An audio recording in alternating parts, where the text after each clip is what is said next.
not too long ago, I think it was about 2 or 3 hours ago, it came out that Graham Potter still has the backing of the Chelsea board, but we saw, we saw Frank Lampard have the backing of the Everton board. I don't think that really counts for anything, do you? It's all about results. If you get results, you stay. If you don't, you go. Yeah, and for Graham Potter, unfortunately, he's not getting the results. Got off to a great start. Chelsea was unbeaten in his first 9, if you remember. Got off to a really good start. Yeah.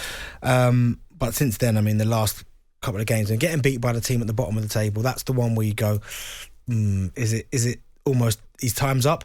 But it almost looks like Chelsea are competing for the Champions League only. I don't think they're going to get in the top 4. They're out of the cups. Mm-hmm.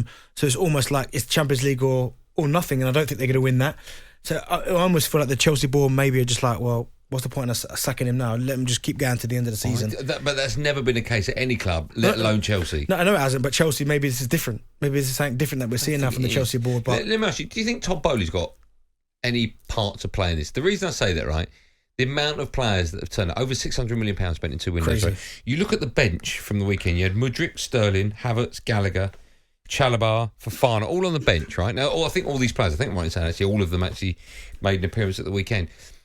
I just feel when you've got too many good players, as a manager, you don't necessarily know your best side. Man United's side, when everyone's fit, picks itself, right? Your side, I think you've used 16 players so far. Arsenal's picks itself. Right, okay. When Liverpool, again, don't have injuries, right? I know Chelsea got injuries, but all these players are available, right? I just wonder if Graham Potter, A, doesn't know his best 11, B, doesn't have a chance to work out his best 11 because the team aren't playing that well, and C, whether or not he's under just too much pressure from the board to keep every single player happy. When you're spending £115 million on Enzo Fernandez, when you're spending £80 million on Mudryk, when you've already spent £50 million on Raheem Sterling, I mean, you can't get all these players into a starting 11. No, but that's the thing, and that's where you...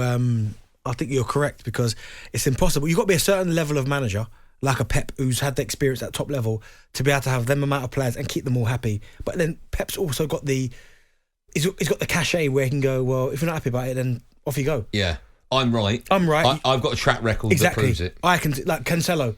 Everyone, when he got rid of Cancelo, everyone went, what? Are you? But he can do that because it's Pep.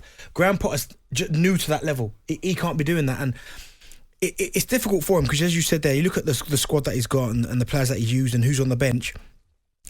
He's still got players to come back as well. He's got people like Kanté. Now, Kanté is he walks straight into that. He is a big player. Regardless how you look at it, he's a big player. You spent $100 million on Enzo Fernandez, who's a holder as well. You've got players in that midfield that are maybe not playing as well as they have, but have got a reputation of being good players.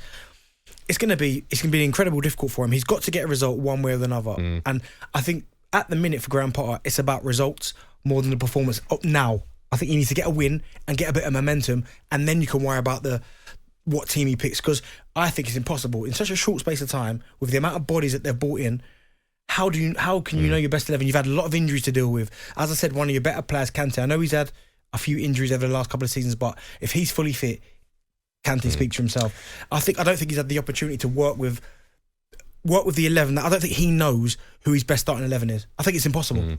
This is interesting. Have a listen to this. This is, of course, the Chelsea manager, Graham Potter. Of course, obviously coming under increased pressure after his side got beat against Southampton on the weekend.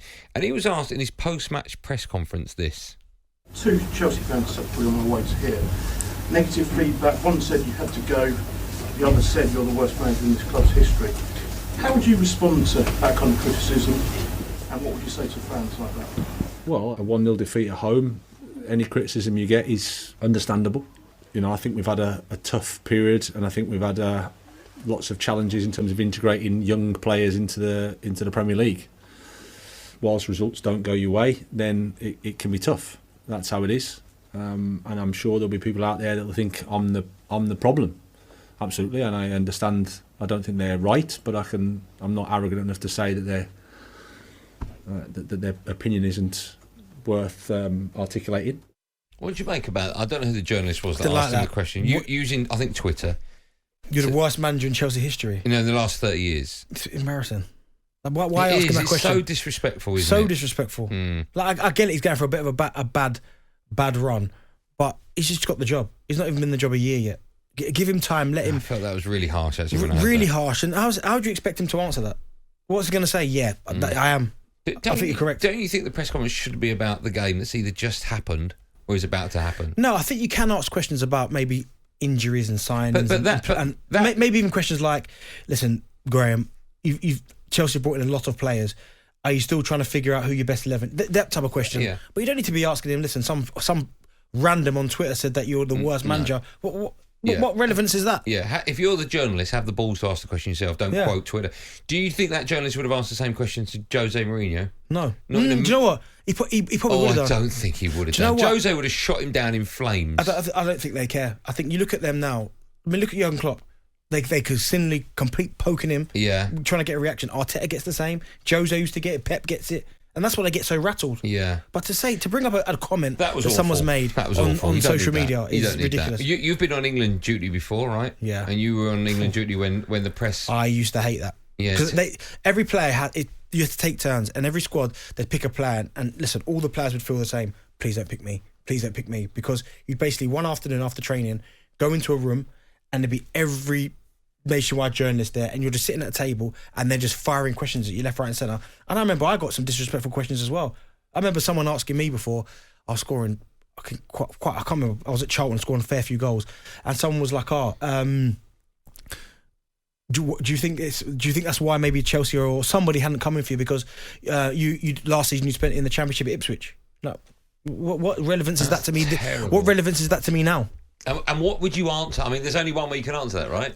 To be fair, the guy that I was with, who's on the England press team, went, I don't think that question is really relevant.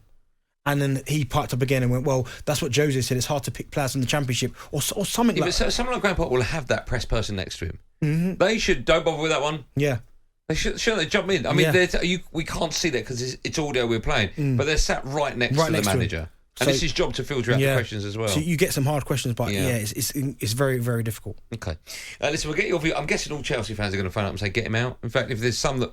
In fact, I don't need the Chelsea fans to phone up saying, get him out. Let's get the Chelsea fans that want to keep him. I think you'll get some that will be like, listen, I don't want to get rid of him, but my patience is running out. Yeah, I think patience is a big one. I understand that. Right? But when he came in, we were told it was a long-term job, right? Yeah. And he's not going to get results straight away, and, we're looking to the future and so on. Well, the future's still there. We're only 3 games into the season. They've got to give him time, right? I would give him time, but... talkSPORT Drive with Andy Goldstein. Monday to Friday afternoon from 4 on AM, on DAB, via the talkSPORT app and on your smart speaker. talkSPORT.